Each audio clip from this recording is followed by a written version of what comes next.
தஞ்சை மத்திய மாவட்ட அதிமுக சார்பில் மே தின விழா பொதுக்கூட்டம் தஞ்சையில் நேற்று மாலை நடைபெற்றது. கூட்டத்திற்கு மத்திய மாவட்ட செயலாளர் மா. சேகர் தலைமை தாங்கினார். எம்ஜிஆர் மன்ற இணைச் செயலாளர் துரைவீரனன், விவசாய பிரிவு துணை செயலாளர் சி. ஜெகதீசன், மருத்துவ அணி துணைச் செயலாளர் துரை. கருணாநிதி ஆகியோர் முன்னிலை வகித்தனர். மாநகர செயலாளர் சரவணன் வரவேற்றார்.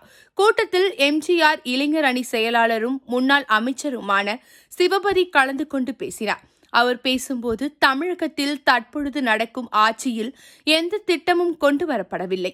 தேர்தல் கால வாக்குறுதிகளை நிறைவேற்றாமல் மாணவர்கள், விவசாயிகள், தொழிலாளர்கள், ஆசிரியர்கள், அரசு ஊழியர்கள், பொதுமக்கள் என அனைவரையும் ஏமாற்றும் அரசாக திமுக அரசு உள்ளது என்றார். கூட்டத்தில் கொள்கை பரப்பு துணைச் செயலாளர் துரை. திருஞானம், தலைமை கழக பேச்சாளர் பாலை ராஜேந்திரன், மாவட்ட அவைத்தலைவர் நாகராஜன், முன்னாள் மேயர் சாவித்ரி கோபால், மாவட்ட பொருளாளர் அன்பு செல்வன், பகுதி செயலாளர்கள் கரந்தை பஞ்சு, மனோகர், சதீஷ்குமார், ஒன்றிய செயலாளர்கள் ஸ்டாலின் செல்வராஜ், தங்கத்துரை, நீலகிரி ஊராட்சி மன்ற முன்னாள் தலைவர் R. பாஸ்கரன் மற்றும் நிர்வாகிகள் பலர் கலந்து கொண்டனர்.